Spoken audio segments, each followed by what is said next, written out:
Bahasa Arab Kitab Durusul Lughah bersama saya Junaidi Abu Syakirah.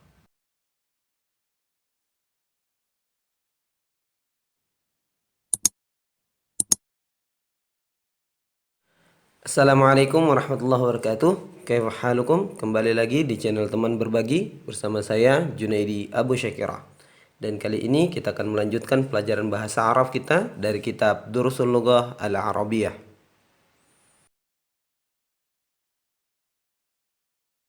Namun sebelum kita lanjut, jangan lupa untuk like video ini. Dan bagi kalian yang belum subscribe, silahkan tekan tombol subscribe untuk mendukung channel ini semakin berkembang agar bisa bermanfaat bagi yang lain.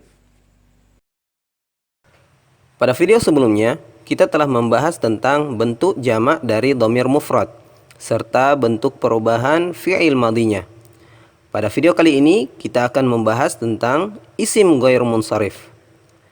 Pada dasarnya, semua isim akan berharokat tanwin pada huruf akhirnya, hingga ada sebab lain yang menjadikan hilangnya harokat tanwin tersebut, seperti adanya imbuhan alif lam atau kata tersebut dijadikan sebagai mudhaf. Contoh pada kata kitabun.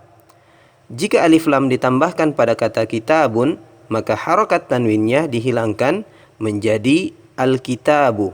Tidak boleh menjadi al-kitabun.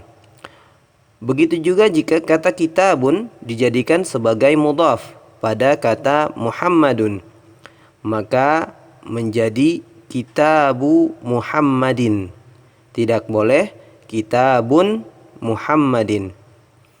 Kata kitabun ini masuk dalam kategori isim munsharif, seperti pada kata qalamun, zaidun, masjidun, dan ainun.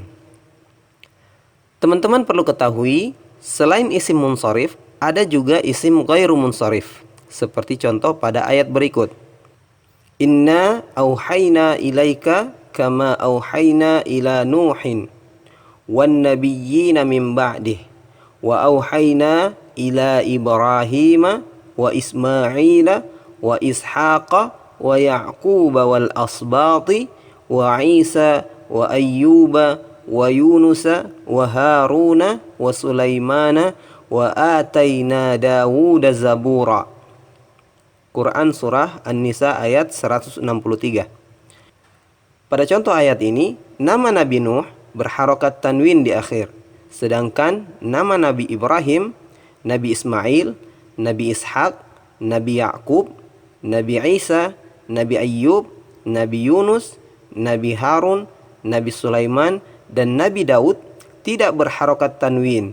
Itu disebabkan karena nama Nabi Nuh masuk dalam kategori isim munsharif, sedangkan nama nabi-nabi yang lain masuk dalam kategori isim ghairu munsharif.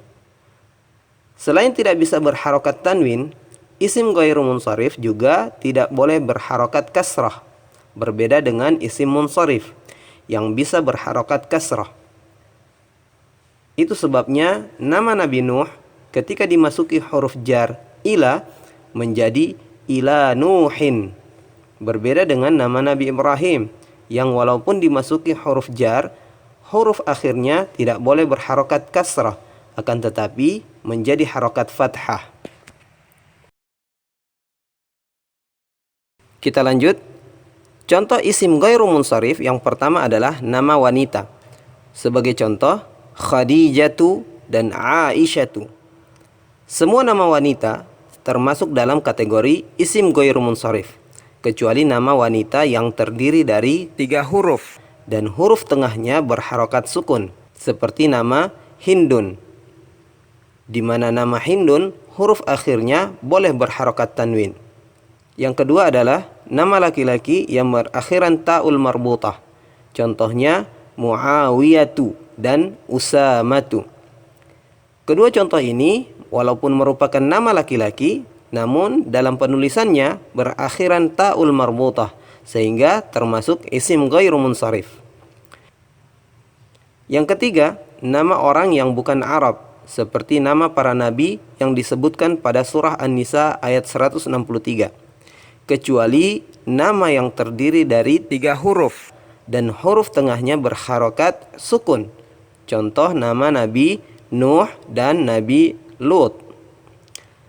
Yang keempat, nama yang berakhiran alif dan nun, seperti nama Adnanu, Uthmanu, dan Marwanu. Berikutnya, kata dengan wazan fi'il. Contoh nama Yazidu, sama seperti wazan fi'il pada kata zada yazidu, yang artinya menambah. Contoh lain wazan fu'alu, seperti nama Zuhalu, Umaru, dan Zufaru. Begitu juga contoh wazan af'alu, seperti pada nama Ahmadu. Demikian pula pada semua nama warna, seperti Ahmaru, merah, Asfaru, kuning, Azraku, biru, dan Akhdaru, hijau.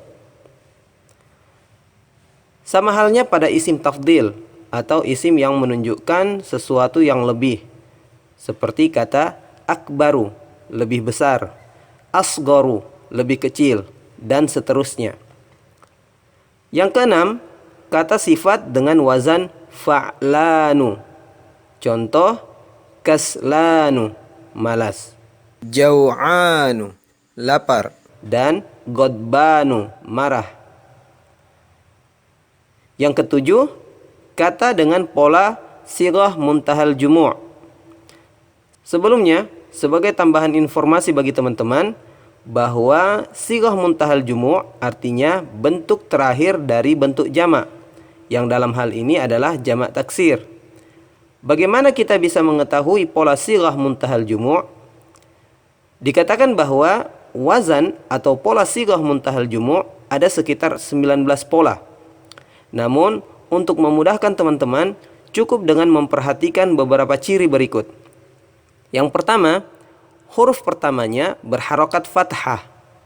Kemudian, terdapat alif pada huruf ketiganya. Kemudian huruf kedua dari yang terakhir berharokat kasrah. Atau huruf ketiga dari yang terakhir berharokat kasrah yang diikuti huruf ya sukun setelahnya. Sebagai contoh, kata qawaidu artinya kaidah-kaidah. Anasyidu artinya nasyid-nasyid. Darahimu bentuk jamak dari dirham. Dan dananiru, ini adalah bentuk jamak dari dinar. Mari kita perhatikan keempat contoh tersebut. Yang pertama, huruf pertamanya berharokat fathah. Kemudian terdapat alif pada huruf ketiganya. Kemudian huruf kedua dari yang terakhir berharokat kasrah. Atau huruf ketiga dari yang terakhir berharokat kasrah yang diikuti huruf ya sukun setelahnya.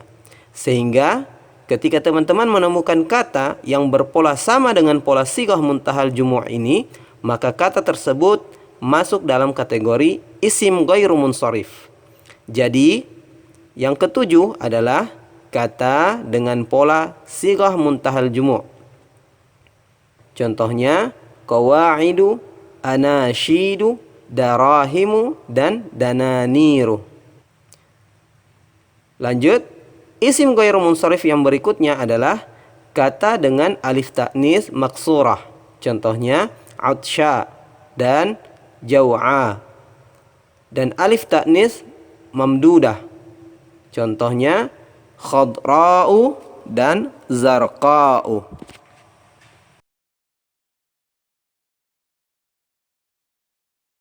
Sebagai catatan, isim ghairu munsharif ketika majrur, maka huruf akhirnya berharokat fathah. Sebab selain tidak boleh berharokat tanwin, isim ghairu munsharif juga tidak boleh berharokat kasrah.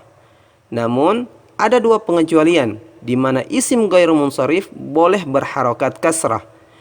Yang pertama, ketika kata tersebut berimbuhan alif lam. Sebagai contoh pada surah Al-Baqarah ayat 187. Wa antum akifuna fil masajidi.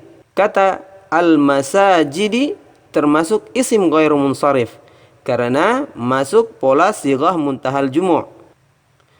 Sehingga seharusnya huruf akhirnya tidak boleh berharokat kasrah, melainkan berharokat fathah ketika dimasuki huruf jar. Namun disebabkan karena kata tersebut berimbuhan alif lam, sehingga dia bisa berharokat kasrah. Pengecualian yang kedua adalah ketika kata tersebut sebagai mudhaf. Sebagai contoh, terdapat dalam surah At-Tin ayat 4. Laqad khalaqanal insana fi ahsani taqwimin. Kata yang termasuk isim ghairu munsharif pada ayat ini adalah kata ahsani, sebab mengikuti wazan af'alu yang kata dasarnya adalah ahsanu. Sehingga huruf akhirnya seharusnya tidak boleh berharokat kasrah, melainkan berharokat fathah ketika dimasuki huruf jar. Namun karena kata tersebut berfungsi sebagai mudhaf, maka kata tersebut bisa berharokat kasrah.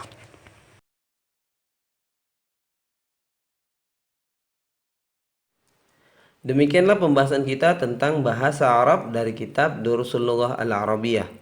Dan jangan lupa untuk like video ini. Dan bagi kalian yang belum subscribe, silakan tekan tombol subscribe untuk mendukung channel ini biar bisa bermanfaat bagi yang lain. Jazakumullahu khairan. Assalamualaikum warahmatullahi wabarakatuh.